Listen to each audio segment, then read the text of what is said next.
Okay, that's fine. So you're not the host. So continue. We can make another person a co-host. Because me, Okay. I'm leaving this group now. Okay, that's fine. Thank you, sir. Yeah. So I was giving an example of non-taxable income. I said number one is proceeds from One more. sale of non-current assets. All right. Number two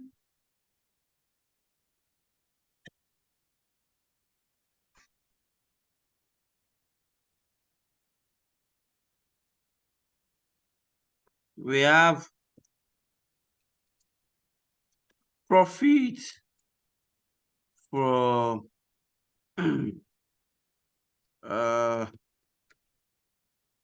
sale of non-current assets.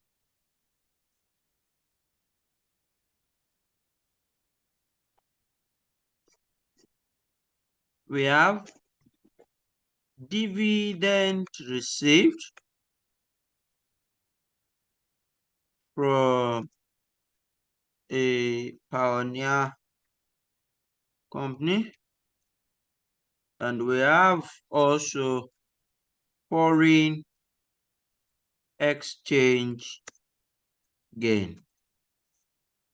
But this foreign exchange gain is a dicey situation because in your exam you could have foreign exchange gain realized. When it is realized, then it becomes allowable or taxable. When it is realized, it becomes taxable. Does it make sense now? So we have foreign exchange gain. When it is realized, it becomes taxable. When it is not realized, it is not taxable. And of course, we have other frank investment income. So let's just move straight to allowable expenses.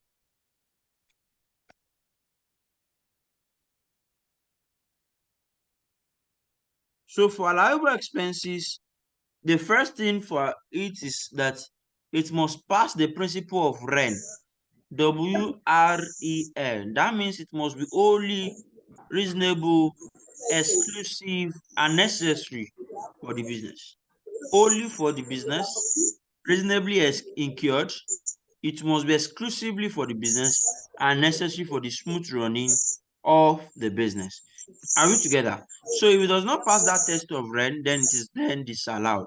Another example that we have, another example of allowable expenses is repairs and maintenance.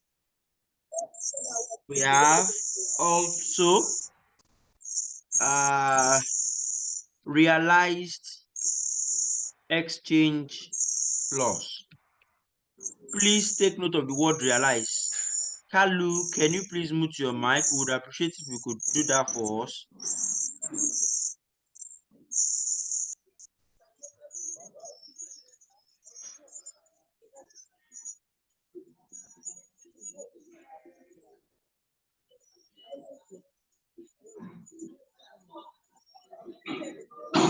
All right, we have realized exchange loss.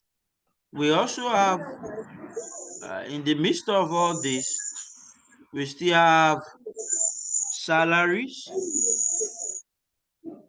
rent, rental expenses. We have specific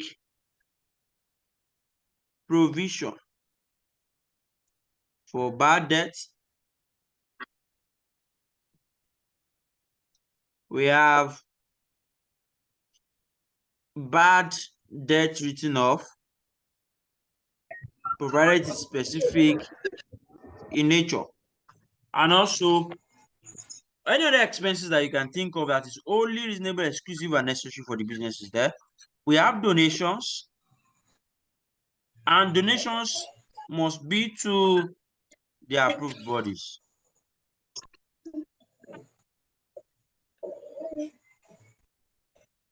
And then we have to look at what is the provision of Finance Act. Are we still on the same page, please? What are the provisions of Finance Act as regards donations? Donations, according to Finance Act, for it to be approved, that's for those out. Sorry, please mute your mic. You are distracting the class.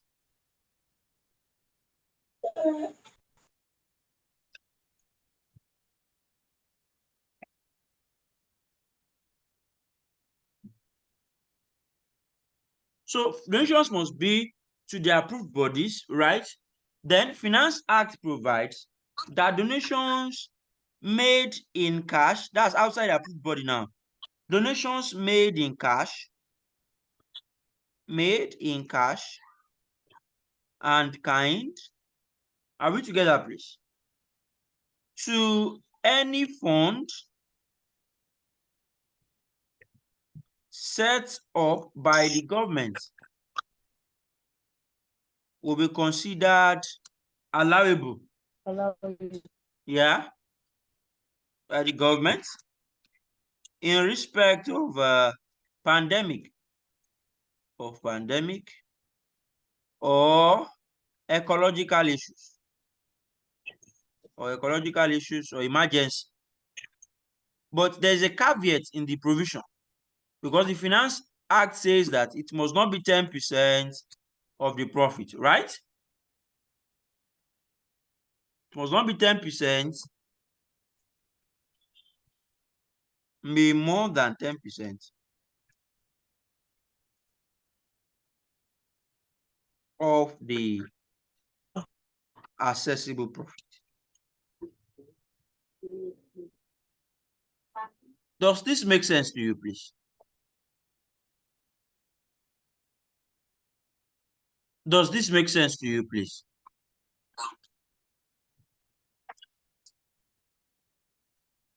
No. No. Okay. So we have disallowed expenses. If it doesn't make sense, then tell us your question. Disallowable expenses.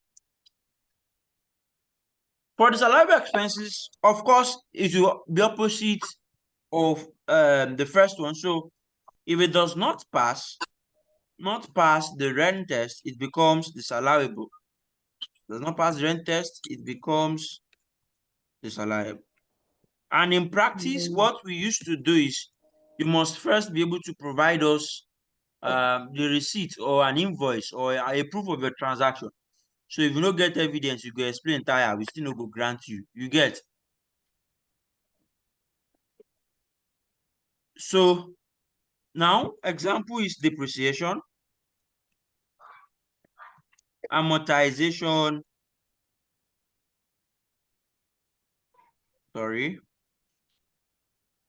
and impairment.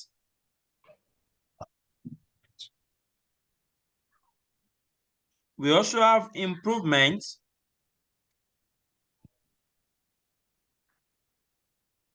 of facilities. Any improvements on facilities will be disallowed.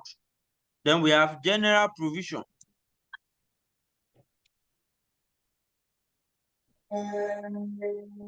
For bad debts, right? We also have, are we together, please?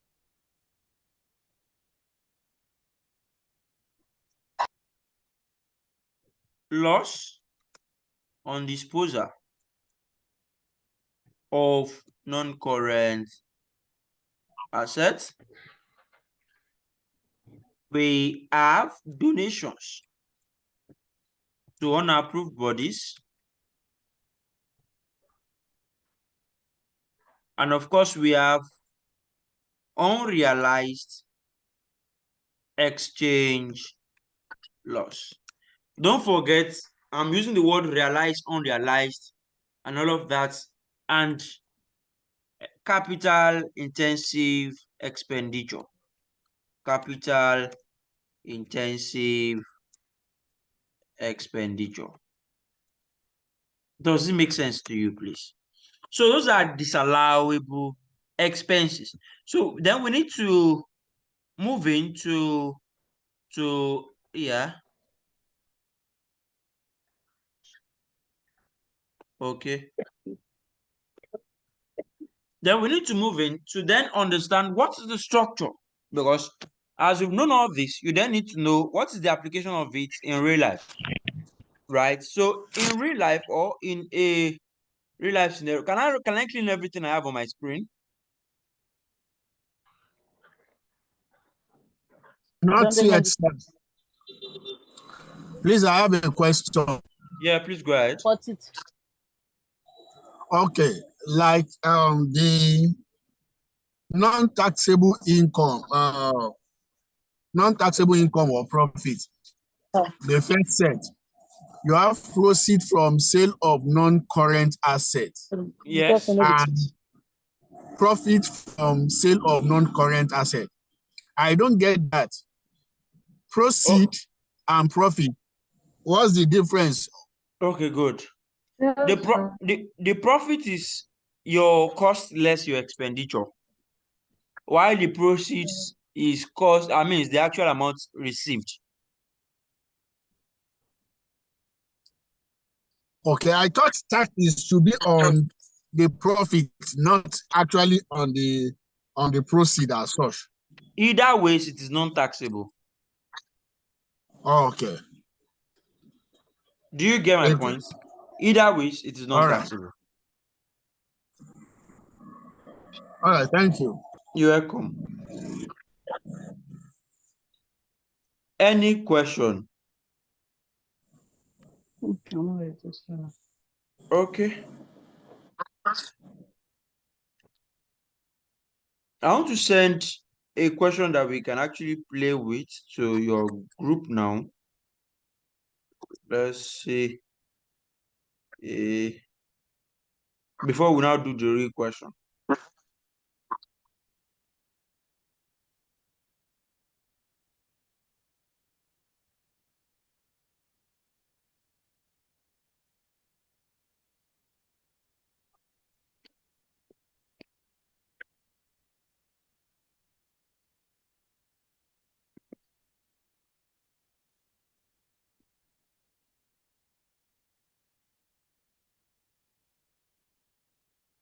All right, so have we all seen the question?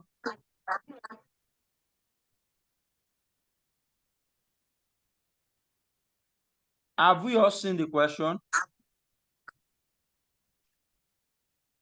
Hello? Am I alone? No. No, sir, we have seen You're it. not alone. Not alone. We have seen it. No, sir, not alone. Yeah, I've seen it. Okay, good. I can rub off the board, Davy.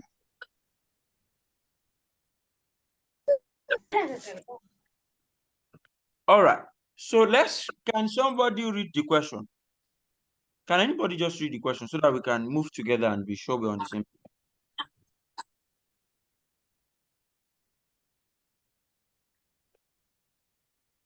Hello?